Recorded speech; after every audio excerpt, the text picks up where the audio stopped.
Samsung's Galaxy Note 9 is probably one of the worst kept secrets in the industry right now, with Samsung themselves even leaking out their own marketing video just last week. As such, there aren't too many surprises in today's announcement, but there are definitely enough new things to take notice of over last year's Galaxy Note 8. First up, the S Pen, which is seeing the first major upgrade in years. While Samsung has added sensitivity levels and made some cosmetic adjustments over the years, this year they're adding Bluetooth low energy support, including remote control from far away by using the buttons on the new S Pen. Samsung is launching this functionality with apps like Microsoft PowerPoint to move back and forth through the slides, or Instagram to take pictures, and a handful of other partners as well, with that software development kit opening up to others in the near future. As it has Bluetooth support, the S Pen now has a battery for the first time ever. While active pens tend to be a pain in the butt to deal with because you typically have to stop using them for a while, change out the batteries, plug it in a very awkward way, Samsung has engineered the S Pen to charge wirelessly while it's inside the Note 9's chassis. This is sheer brilliance, as it will always stay charged when it's hanging out in the phone, with a full charge in just under a minute if it somehow ends up dying on you. The best part is that it does not require battery life to actually function as the normal S Pen always has, thanks to that active Wacom digitizer under the screen. Rather, you'll just lose those extra Bluetooth functions if the battery does end up dying. The phone itself looks pretty similar to the Galaxy Note 8, with some minor cosmetic changes and some pretty sweet colors making their way to launch. The Note 9 will launch in midnight black, ocean blue with that yellow S Pen, or lavender purple, and later on you'll find a gorgeous brown color will be available as well. Even the screen-off memos are color-coordinated out of the box, although of course you can change these to any of the possible colors if you'd like. Specs have gotten an expected boost with two main models, 128 gigs of storage and 6 gigs of RAM, or 512 gigs of storage and 8 gigs of RAM. We'll also see that usual split between Snapdragon 845 powered versions for the US and Samsung Exynos powered versions for pretty much the rest of the world. Everyone can add in up to 2 terabytes of microSD card storage though, so that built-in storage isn't necessarily super important unless the RAM is more of a big deal for you. The battery has also seen a significant increase in size, coming in at 4,000 mAh, while last year's phone only featured a 3,300 mAh battery, and Samsung is citing all-day battery no matter how you use it.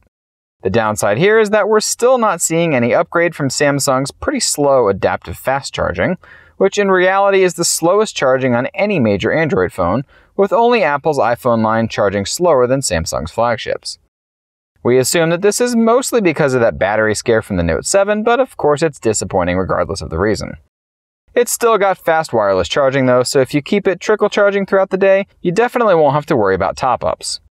The screen is also a smidgen bigger at 6.4 inches, with an 18.5 by 9 aspect ratio just like last year, and of course just like the Galaxy S, it's seeing a smaller chin versus last year's device, making those tiny top and bottom bezels even smaller than before.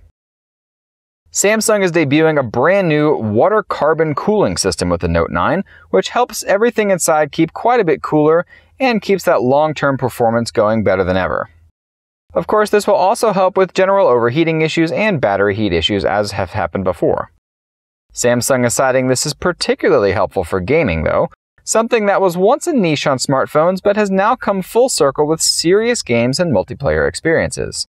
Samsung used this opportunity to show that Fortnite is going to be launching on Samsung devices starting today, including the Galaxy S7 all the way up to the Note 9. A special character skin unlocks for players who play on the Galaxy Tab S4 or the Galaxy Note 9, a nice little gift for new Galaxy owners for sure. The Note 9 also features AKG-tuned stereo speakers, which we saw on the Galaxy S9, and are simply phenomenal speakers. Samsung, of course, is keeping that 3.5mm audio jack for maximum compatibility with existing external audio systems, as well as Bluetooth dual audio output and USB Type-C audio. Camera-wise, we're looking at an identical setup to what's on the Galaxy S9 Plus, including the variable aperture main camera and a secondary dual camera used for portrait mode shots.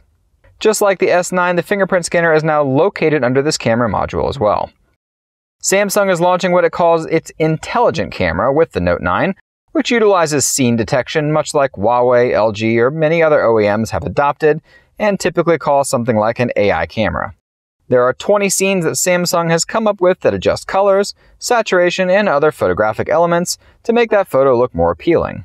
It'll also give messages saying that the photo is blurry or smudgy, the lens is covered, someone blinked, etc.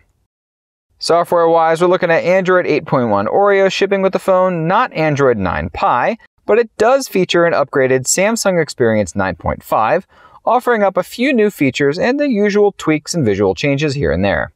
Some of the major improvements, though, are Bixby 2.0, which launches with some big new features like more natural language, conversational support, as well as deep integration with Google services like Google Maps and a number of other key services from Google.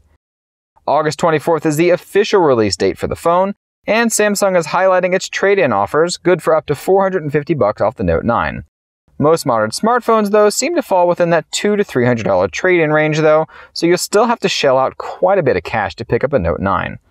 Pricing starts at £899 or $999 for that 128 gig storage version, and £1,099 or $1,249 for that 512 gig version. Carrier and unlocked versions will both be available for pre-order either later today or on August 10th. Many carriers are doing pre-order promotions, including free earbuds, AKG noise-canceling headphones, sometimes a Gear S3 smartwatch, and Verizon's even doing a buy one get one free deal right now with the 128 gig one, so definitely keep an eye out for some of these insane deals. We hope you enjoyed that hands-on and will subscribe to us for regularly updated content. Chat with us on your favorite social media network, and don't forget to check out AndroidHeadlines.com for 24/7 tech news coverage. Thanks for watching, and until next time.